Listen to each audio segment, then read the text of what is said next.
pave the way for the opening of the module. Last time we were talking about module 6, and we are trying to wrap up, yes, because we are already in the last part, okay, of module 6. We have what we call the extinguishments of obligation. Dali lang.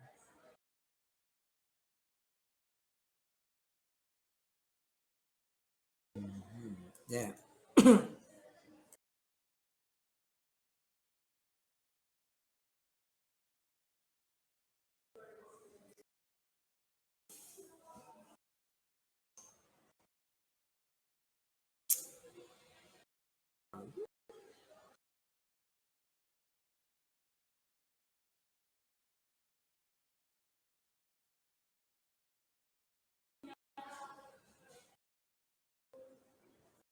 Ay, nako. Ito.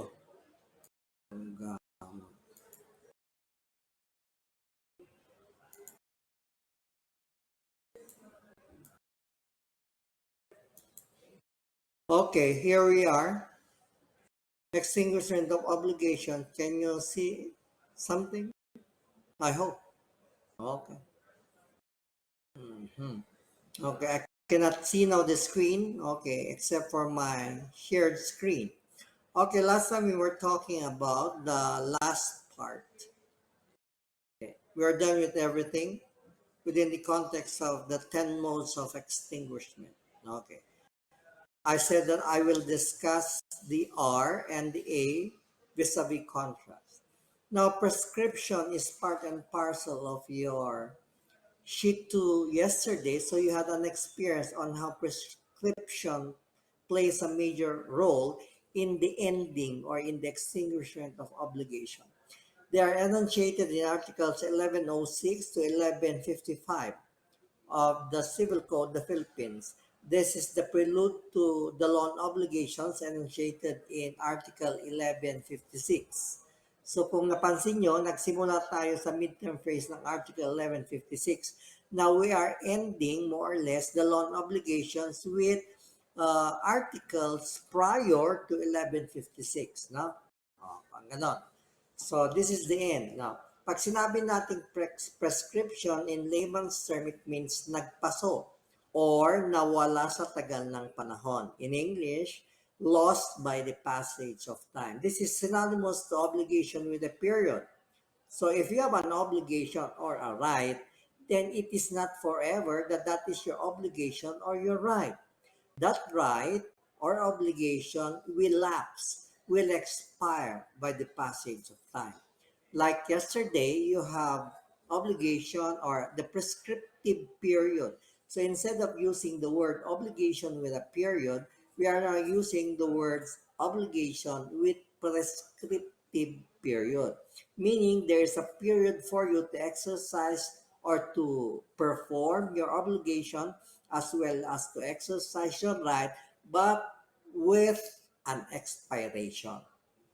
So only with a limited passage of time that you can have the exercise of your right or the performance of an obligation. Like in your sheet to yesterday, okay, you can only file a case within a period, okay, of what we call 10 years or 6 years, according to 1144 and Article 1145, which had been your legal defenses. So, ang ibig sabihin nun, magmula ngayon, okay, at meron kang right, okay, you can only exercise that right within a period of time. Pagkatapos noon, wala na. You cannot invoke the right to die because your right has been extinguished by prescription or by the passage of time. Your right had been lost because of the passage of time. Now, the passage of time or the prescriptive period is pronounced by law. Batas ang nagsasabi, hindi tao. Okay. So, kailangan kaming mga abogado before we go to court and file a case, tinitingnan muna namin. Like for instance, meron kaming rape case ngayong taon na ito. Okay. Pag hindi na-file sa taong ito, pwede pa ba next year? Titingnan namin yung prescriptive period. Pag rape case, basically, under the revised penal code ay it prescribes in 20 years. Okay, so ang ibig sabihin, kahit ilang taon ang makalipas from the occurrence of the event, pwede pa kami pumunta sa korte basta yung period has not prescribed. Like yung case ni Bong Navarro. Okay, 16 years magmula nung quote-unquote na rape daw si Denise Cornejo. Tapos, nung na-dismiss, noon ay hindi na uli nag-file si Denise Cornejo. Tapos, nag-refile siya ng rape case kay Bong Navarro after 16 years. Pwede pa ba yun? Pwede.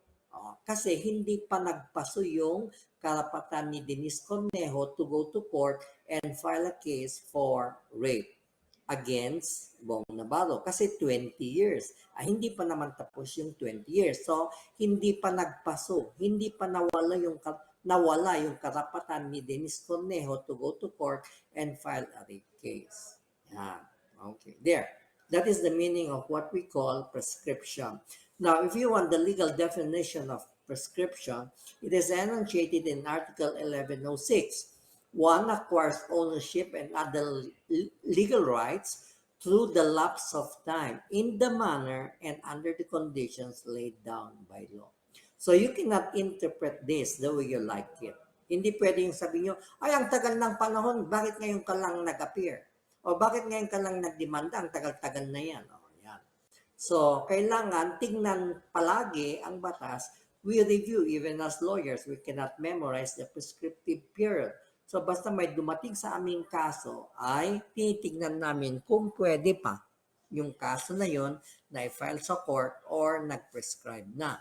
Like for instance, dun sa annulment na we will be discussing, pag voidable marriages, okay, under the family code, it prescribes in 4 years. Ang ibig sabihin, pag napangasawa mo bading, nalaman mo na siya ay bading, pero hindi ka man nag-file ng case for annulment within a period of 4 years from the discovery of the homosexuality as a ground, then sorry na lang.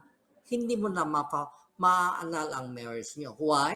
Because your obligation to go to court and file an annulment case has already been prescribed as laid down by the Family Code of the Philippines. So, tingnan mo, ano, kung ikaw ang may karapatan or kung ikaw ang may obligasyon, palagi mong tinitignan kung pasok pa siya sa panahon na ibinigay ng batas. Siyempre, kayong mga laymen ay hindi nyo alam ang mga prescriptive period. So, ito yung sinasabi namin na one time in your life, kahit kayo ay biktima o kayo ang akusado o kayo ang may karapatan o kayo ang violate ng karapatan, then you should know your right on when it will end. You should know when to perform your obligation and you should know when it will end. Ignorance of the law excuses no one for compliance therewith. So baka mamaya ay wala ka ng karapatan na pumunta sa korte to question the validity of your right. Kasi nga nagpaso na sa tagal ng panahon. So, hindi naman ako abogado, sir. Yun na. So, yung sabi ko sa inyo, kaya nga may law or business law sa college life kasi this is in preparation for your professional life. One day in your professional life, you will need the services of a lawyer. I repeat that. May panahon, may darating na panahon na mangangailangan kayo ng services ng isang abogado. This is one common practice, no? One aspect of for us lawyers so that you can avail of our services because basically you do not know anything about this so-called prescription because this is the conditions under which are laid down by law. It is not subject to stipulation. Like another instance, meron kang lupa na minana. Okay. Oh. Tapos, hindi mo pa naman na ipa-title. Okay. Oh, meron bang panahon na sabi ng batas na pwede mong i-title to? Meron. Pag hindi mo na title within the period pronounced by law, wala na. Hindi mo na mapatitle yung land na yan. So you have to be very privy, no? You have to be very concerned with what we call prescription because it will end an obligation or it will end your right. Mahirap na, especially with the acquisition of rights. Kailangang alisto ka sa tinatawag na prescriptive period. Okay. Anyway, you have a hands-on and working knowledge with this with your sheet 2, enunciating articles 1144 and 1145 within the context of the articles involved in prescription. Okay, that ends about prescription vis-a-vis Module 6, the modes of extinguishment of obligation. There. Any question for Module 6, the modes for extinguishment of obligation? Diag, Michelle, and is typing. Oh, none so far, Sergi. Okay, so let's proceed to the last module, no? Okay, or to the last legal topic for your course, back 104. BRB,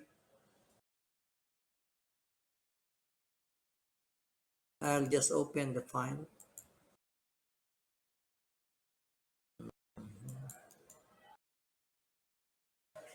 Okay, the law on contracts. I hope we can have 2 more meetings for the law on